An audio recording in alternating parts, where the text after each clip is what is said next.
ambitious, popular young restaurant manager. She was a tremendous young person who had unlimited potential. We always thought, just light the world on fire. Is found beaten, stabbed, and suffocated. The person who did this absolutely wanted to guarantee that she was dead. Whoever did it ransacked the safe. Something that brutal had to be more than just a robbery. Detectives uncover a history of workplace conflict. He didn't like to be told what to do. He scared me. I was uncomfortable around him. For me, that was a red flag. With the community on edge, another attack leaves them living in fear. It was such a similar homicide, a lone female employee and the use of a knife. You don't know if somebody's lurking out there and they're going to do it again. And no evidence confirms disturbing suspicions. The lab informed me that there was a match. I just couldn't believe what was happening. Like, when am I going to wake up? Terry's murder wasn't what it appeared to be.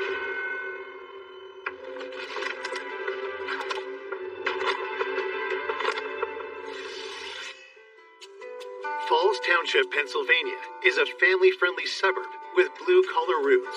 Falls Township is a community in Lower Bucks County, Pennsylvania. It was built up around the U.S. Steel Mill in the 1950s.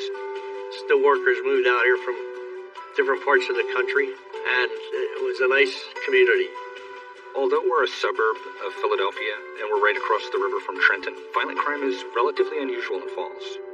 That all changes one Saturday morning with a gruesome discovery at a fast food restaurant.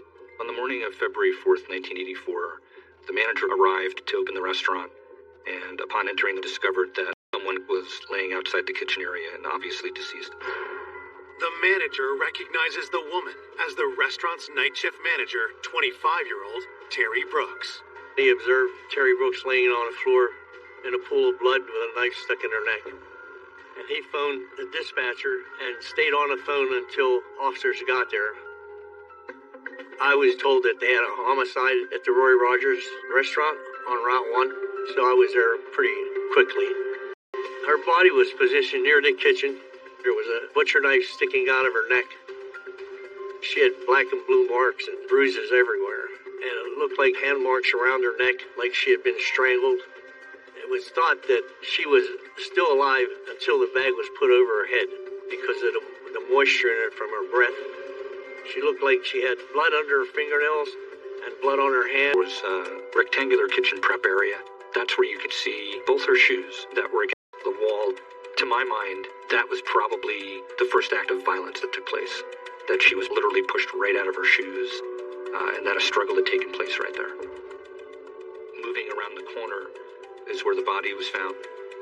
It looked like her body had been dragged on the floor to where she laid. Terry had her winter coat on, and her bag was also on the floor, like she was getting ready to leave. Further examination of the scene reveals evidence of another crime. In the office, the safe was open. There was a register drawer on the desk. The coins were scattered all over the floor. It just appeared that whoever did it ransacked the safe. There was money taken. It had all the earmarkings of a robbery homicide. It was fairly easy for the restaurant to get a count of what was missing, and it was around $2,500. Looking for more clues, detectives speak to the manager who discovered Terry's body. When the manager of the restaurant arrived around 6 in the morning, he found the inner vestibule door locked. The door to the interior of the building was locked, but the drive-thru window was partially open. It appeared that the killer had left through the drive-thru window, because the metal pipe that was laid in the track as the kind of security measure to lock it up had been removed and laid to the side. But there was no sign of forced entry in the restaurant.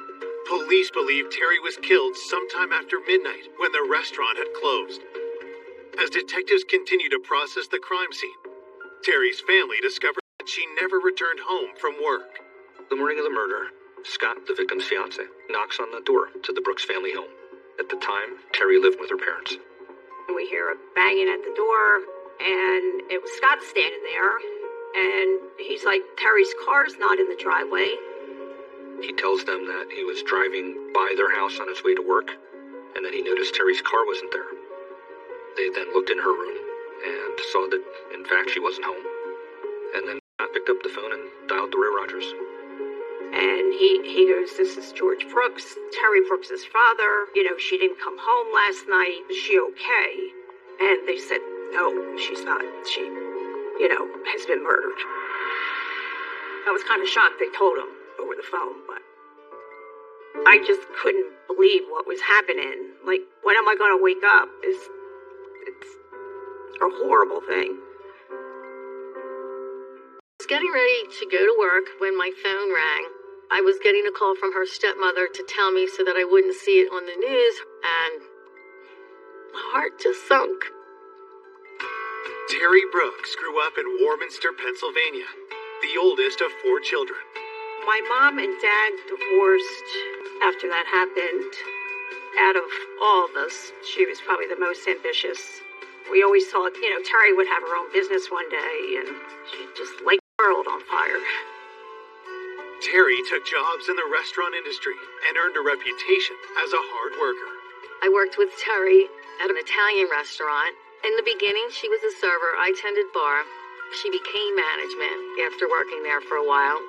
She really took pride in her work and how she dealt with people.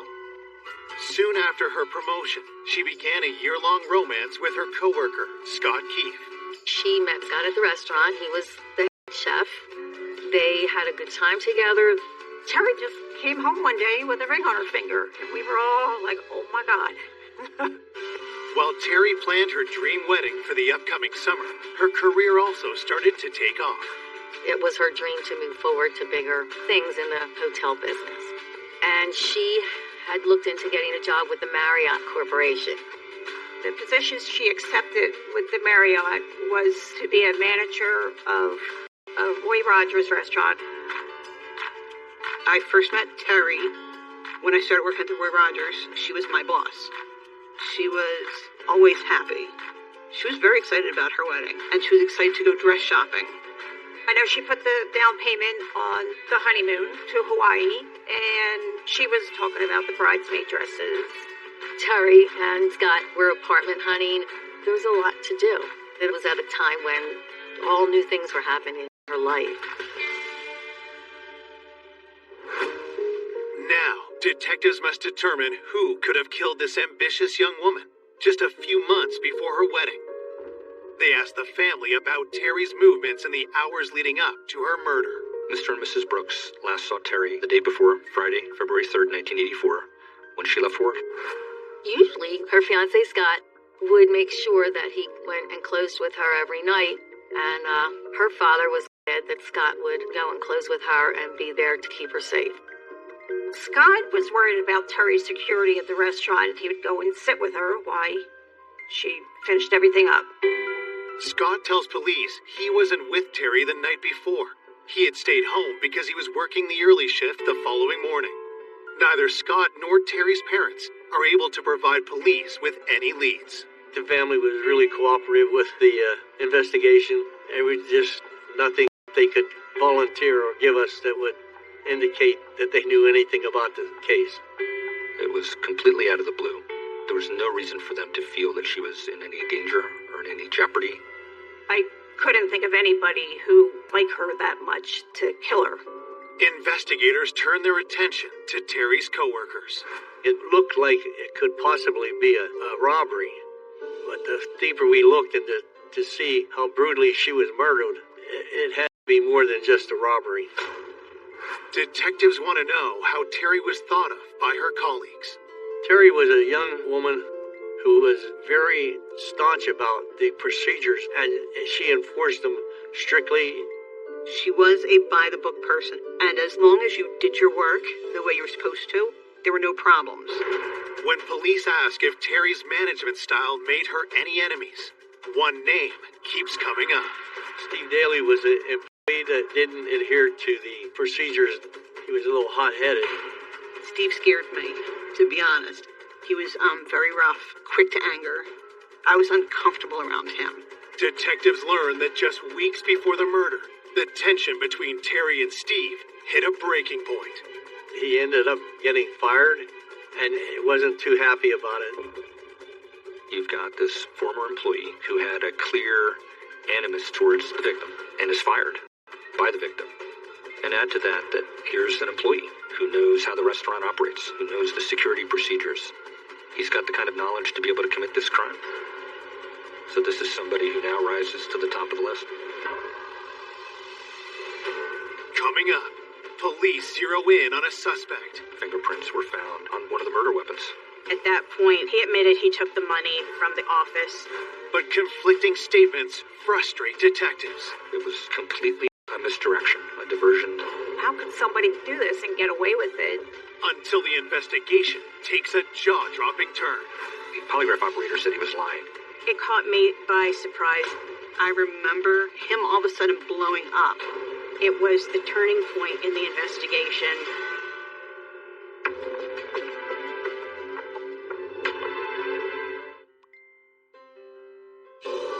Police investigating the fatal stabbing of 25-year-old restaurant manager Terry Brooks have learned that a disgruntled coworker lashed out at Terry before he was fired. If you threaten somebody and they end up dead, you'd have to look at them and look at them seriously. Steve Daly was a former Marine and had a difficult personality. He didn't like to be told what to do. Just weeks before the murder, Terry and Steve had a major blowout.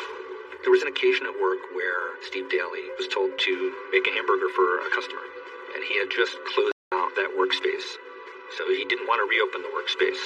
And I remember him all of a sudden blowing up. Steve lost his temper with Terry was alarmed by Daly's behavior.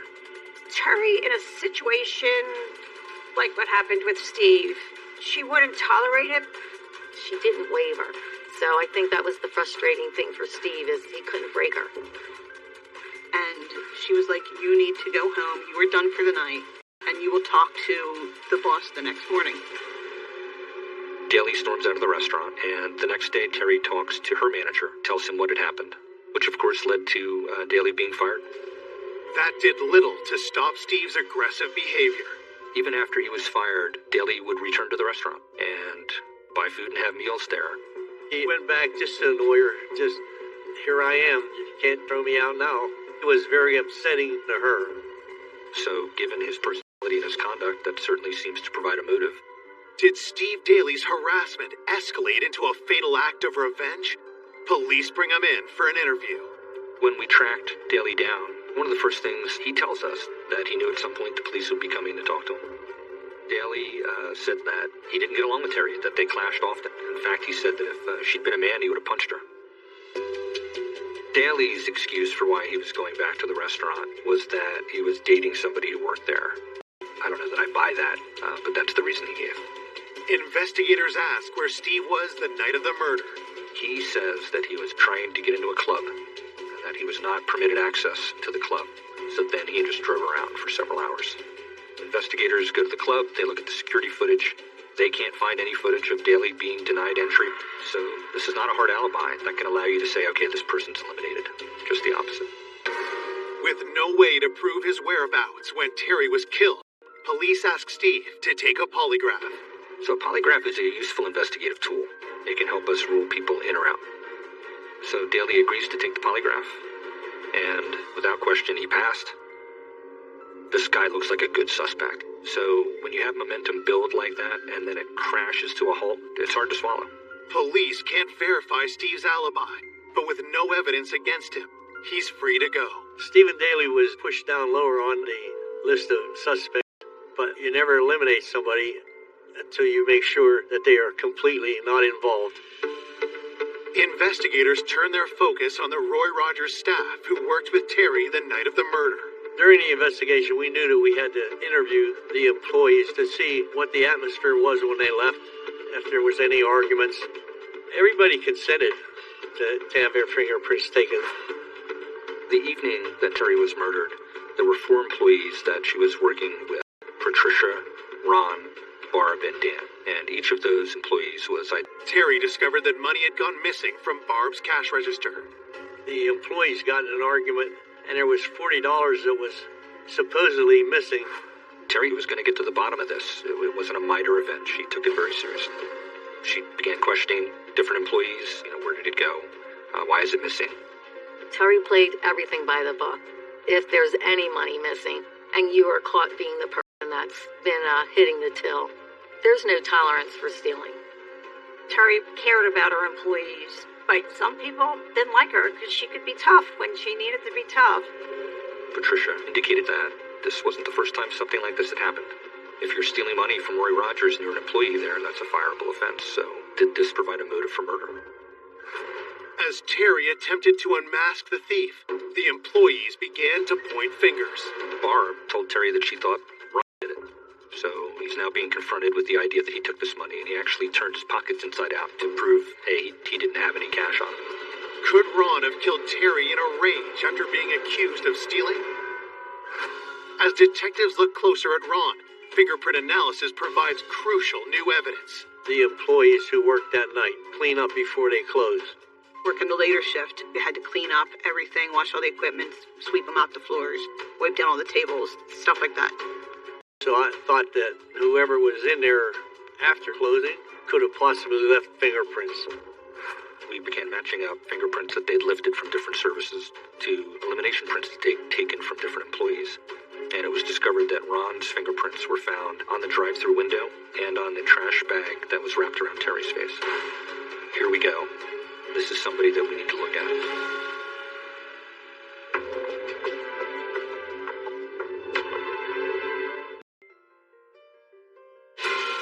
Investigators working to solve the Terry Brooks homicide have just got a match for fingerprints left at the crime scene.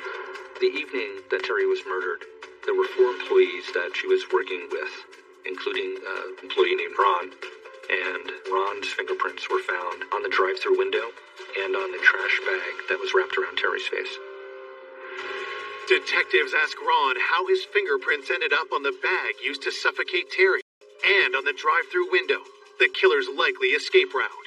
Ron said that one of his responsibilities at the restaurant was to take care of the trash, so his fingerprints would have been on that bag because that was part of his job there. Ron also said that he'd covered for some other employees for their break time at the drive-thru, so that's why his print was there in the window. Police aren't able to determine if the window had been properly cleaned at closing, so Ron's excuse is plausible. Still, detectives want to know his whereabouts, and that he got home about 1:15 and talked to his mom before he went to bed.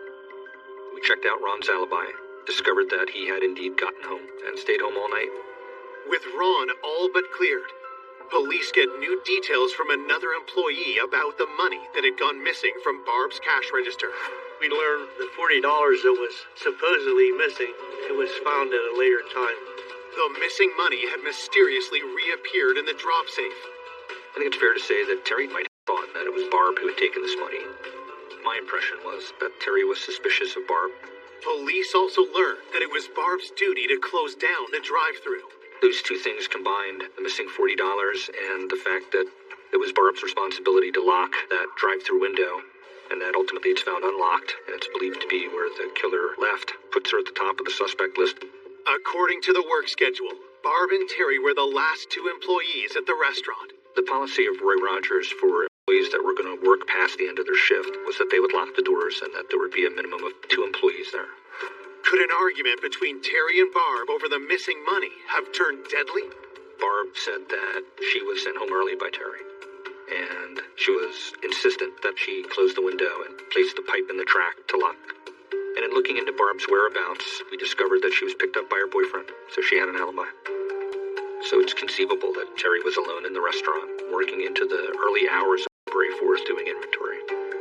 Police later confirmed the alibis of every employee who worked the night of the murder. When the autopsy report arrives, investigators hope it will give them a new lead. The pathologist found that Terry had been strangled, and the bone in the back of her neck was severed from the stab wound. There was a serious brain hemorrhage that was the result of her head being repeatedly banged against that hard concrete floor. And looking at that stab wound to her spine, it was likely she was conscious but paralyzed when the plastic trash bag was wrapped around her head. The autopsy report lists each of Terry's severe injuries as potentially fatal, but indicates asphyxiation as the likely cause of death. There was no indication that Terry had been sexually assaulted. You can't help but look at the way that Terry was killed and not think that the person who did this had such a high level of rage that they absolutely wanted to guarantee that she was dead. Material was collected from the knife that was left lodged in Terry's throat and under Terry's right ring finger, where the pathologist had identified a defensive wound. At the time of this murder in 1984, there was no DNA technology. Analysis of blood was really relegated to blood typing. By today's standards, the evidence was limited. As the investigation continues, Terry's loved ones struggle to make sense of her violent death. They said, could somebody come down and take a look at Terry? And they had her laid out in the casket, and she didn't look good. You could see the cut marks in her neck, and you could see the bruises on the back of her hand, and they had makeup on her too, and you could still see it didn't look like Terry. I said when I got home to my dad, I think we should keep the casket closed. We didn't want people to remember her looking like that. As the Brooks family prepares to bury their eldest daughter, Falls Township lives in fear of a brutal killer still at large. It was a young person that was killed, at her job. So I think the community as a whole regarded this as a frightening homicide. It caused quite a bit of fear due to the fact that it was so violent, and most people in this area would think this shouldn't happen in our town. I really thought it probably was, a robbery. Unfortunately, they killed her instead of just robbing the place. But you don't know if somebody's lurking out there, and they're going to do it again. Less than 2 weeks after Terry's murder, the town's worst fear appears to become a horrifying reality. At another Roy Rogers, an assistant manager was attacked coming out of the bathroom. She was hit in the head. She fell to the floor, and the actor ran away before she could identify him. The restaurant manager survives. But just a week later in nearby Scranton, there's another brutal attack. A male attacker waited in the parking lot until there was a lone female employee, then made entry into the restaurant. But the money from the restaurant had already been dropped into the safe, so he took the female employee's money and then stabbed her to death. Detectives fear they have a serial killer on the loose. And when you take a community that was already stressed, it made it even worse. And if you've got an individual who's going from restaurant to restaurant and just robbing people, and they have no personal connection to the victim, it's terrifying. It took it up a notch.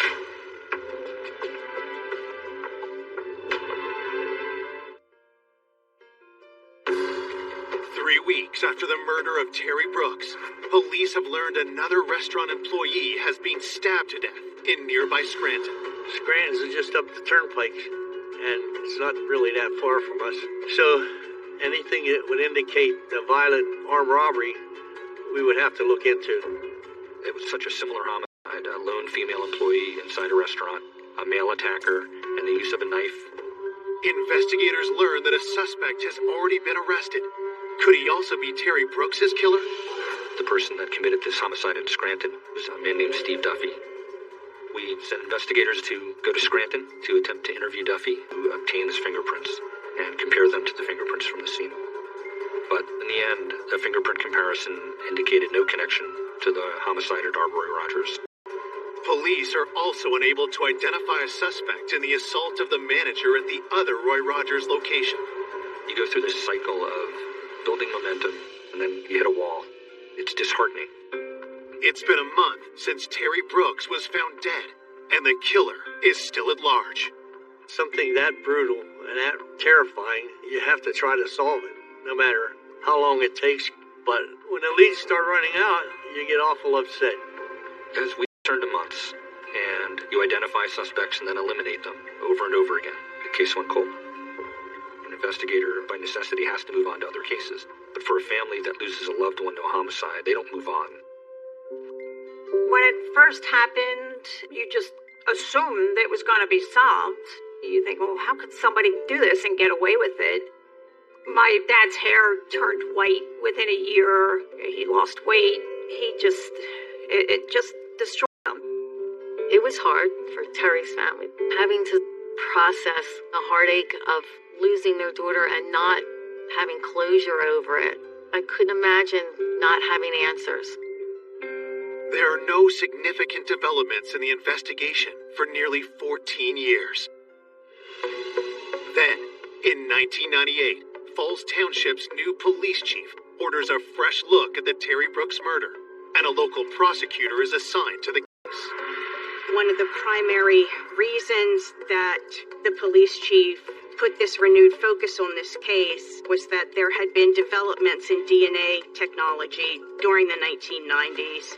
And part of the point of my assignment to have someone come in with a fresh point of view, it was just a matter of reviewing all of those reports and reviewing all the physical evidence. It caught me by surprise a bit when I opened up the bag that contained Terry's wallet. I found that you could still clearly smell Terry's perfume. And because I wasn't expecting it, it's one of those things that sort of triggers your emotions and brings you closer to the victim. A team is assembled for the renewed investigation. Lori said, take a look at this homicide. And she asked me what I thought, and apparently my answers were well enough to get me assigned to work on it. At the time that the homicide occurred, other robberies at fast food restaurants in the area caused law enforcement to form the initial theory that it was likely to have been a robbery. We had the advantage of knowing that the robbery-homicide track didn't work out, so conduct victimology interviews and talk to some people who weren't interviewed back at the time. And 2, develop some kind of forensic signature for the killer. As the lab works to extract the killer's DNA from crime scene evidence, investigators learn more about the victim, Terry Brooks. Victimology essentially means learning everything you possibly can about the victim. Everybody who we spoke to described Terry Brooks as intelligent, ambitious, friendly, well-loved by her family and friends. Detective Whitney spent a lot of time with the family to gain their trust and to reassure them that we were working on the case diligently. Nelson and Lori did seem like the power couple. Both of them are extremely intelligent, and they were driven to get this solved. Detectives hope new interviews will bring to light crucial details that could help the case. You just never know when you're going to get some new piece of information that's going to put us on a track to identify who did this. Some of the people who we spoke to, they were quite young when this homicide occurred, in their late teens or early 20s, and having more life experience, were a bit more open than they might have felt they could be in the 1980s. Detectives reach out to people who weren't interviewed in the 1984 investigation, including those who worked with Terry before her employment at Roy Rogers. I got a call from Falls Township Police. They wanted to speak to me about the Terry Brooks murder, and they just said to me, we'd like to hear your thoughts on it. Cindy knew Terry well. They worked together, and Cindy kind of laid out what was going on in the victim's life. During her interview with investigators, Cindy drops a bombshell. What Cindy told us presented a completely different image of this homicide. It turned out Terry's murder wasn't what it appeared to be. And now you couldn't help but conclude everything's pointing to one person.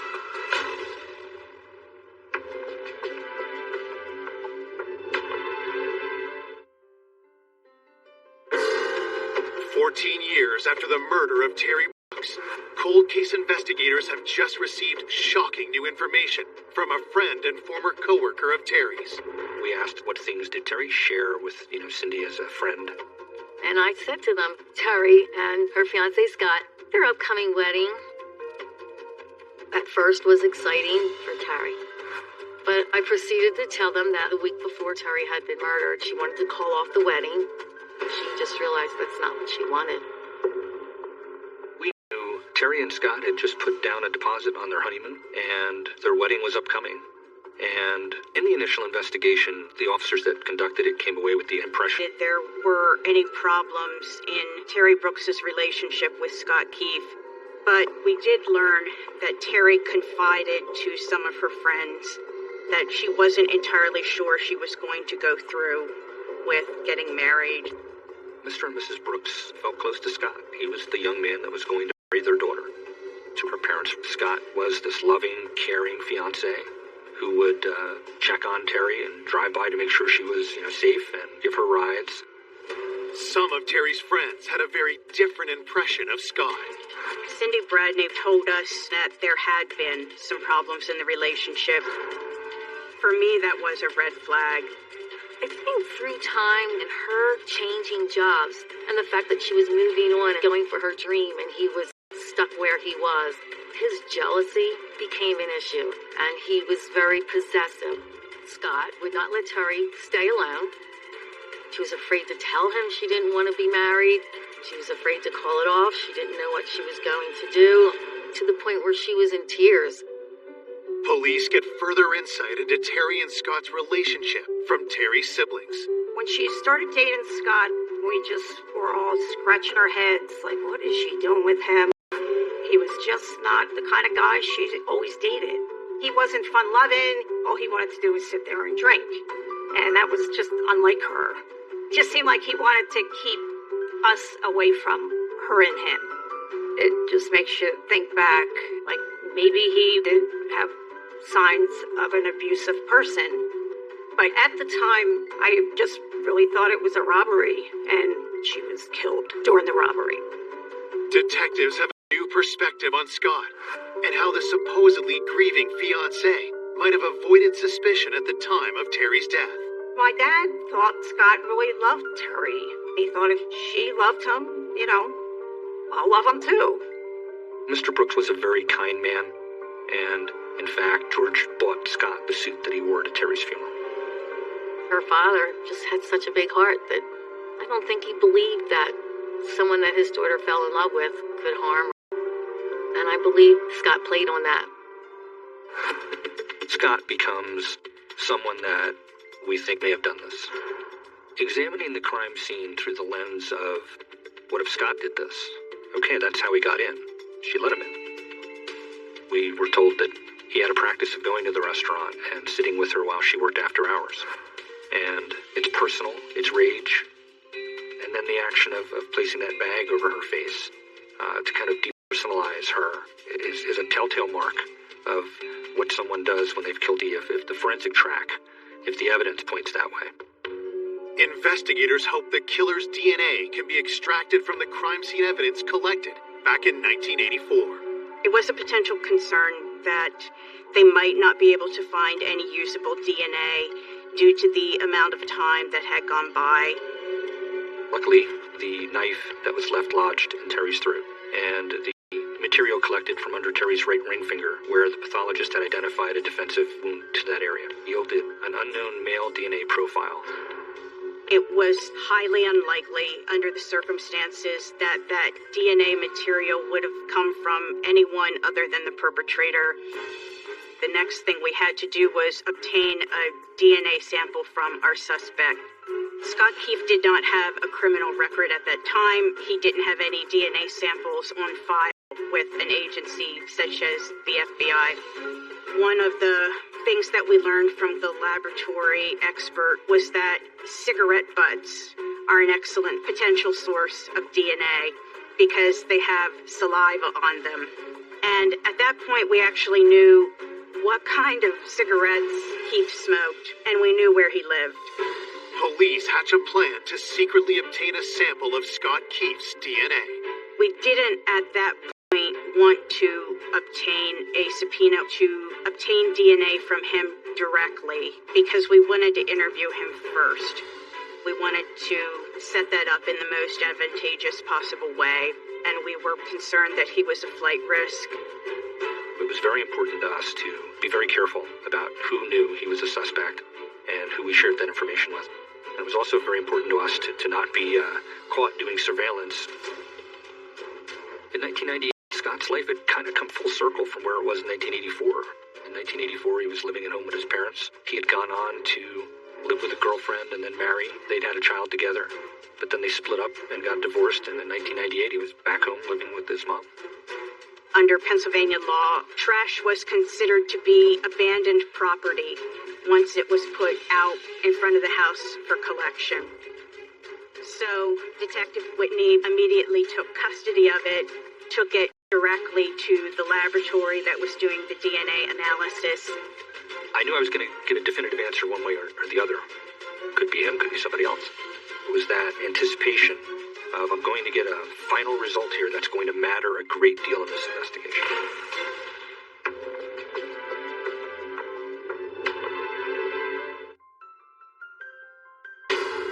Police investigating the 1984 murder of Terry Brooks have secretly collected A DNA sample from our suspect, so we collected cigarette butts that were in the trash. The sample is compared to DNA found on Terry's body. I'll never forget the phone call I got where the doctor at the lab informed me that there was a match from Scott's cigarettes to the crime scene evidence. It was the turning point in the investigation. That was the point at which we knew we would be able to prove that Scott Keefe was the killer. Although we had very solid physical evidence against Keefe, it's always better if you have an incriminating statement from the defendant. We asked Mr. Keefe to come to the police station as one of the friends and family members that we were interviewing as part of our investigation. We believed that he would cooperate with us. We believed that he would come across as wanting to help, that he would try to sell us the same story that he was the grieving fiancé, that he'd been telling people for 15 years. As predicted, Scott agrees to cooperate with police. We had a strategy to conduct that interview on the anniversary date of the murder. People pay attention to dates. It could raise a person's anxiety level and make them more apt to make mistakes. The interview begins, and Scott tells a familiar tale. He told us the same story that he had told others over the years, that they were happy, this was the love of his life, and that somebody else had taken her away from him. If we came on too hard, we were too aggressive in our questioning, we felt he would lawyer up and to stop the interview. So slowly we built towards the question of whether Scott had anything to do with this or any knowledge of it. And once we got to that point, we asked Scott if he would take a polygraph. You can never force anyone to undergo a polygraph examination, but he agreed to that. The polygraph operator said he was lying. So now Scott started to say things like, I didn't mean for this to happen. But then he caught himself and said, but I didn't do it. But over time, that culminated at one point in him saying, she came at me first. And that was the first time he put himself at the scene. Investigators keep the pressure on, and finally, Scott breaks. He admitted that she essentially told him that she wanted to break up with him, and he was enraged because of that. At one point, he punched her in the face. They struggled for a while in that kitchen prep area. A knife had fallen onto the floor, and he knocked her down and straddled her, choking her and banging her head repeatedly against the floor. But then he grabbed the knife and stabbed her with it, and it stuck in her throat. Then, in his words, he bent over to make sure she was dead, saw that she was still breathing, sure that she would in fact die, and he said he didn't want to look at her face. At that point, he admitted he took the money from the office. He said he exited to the drive-thru window to make it look like a robbery. Scott told us that the reason he went to the Brooks family home the morning of the murder was to make him look innocent. So he's surrounded by her family when the crime is supposedly discovered. It was completely a misdirection, a diversion that worked for 15 years for him. Scott is charged with first-degree murder. I was elated. I was like, thank God they finally nailed him. Because we waited a long time. Getting the answers of who killed my sister really gave my dad some comfort. But I think he was still in disbelief that Scott did it. We were just so happy we could tell her family that the person who had killed their daughter was in prison, and we were confident he was going to be convicted. At trial, Scott Keefe is found guilty and sentenced to life in prison. Terry was a tremendous young person who had unlimited potential.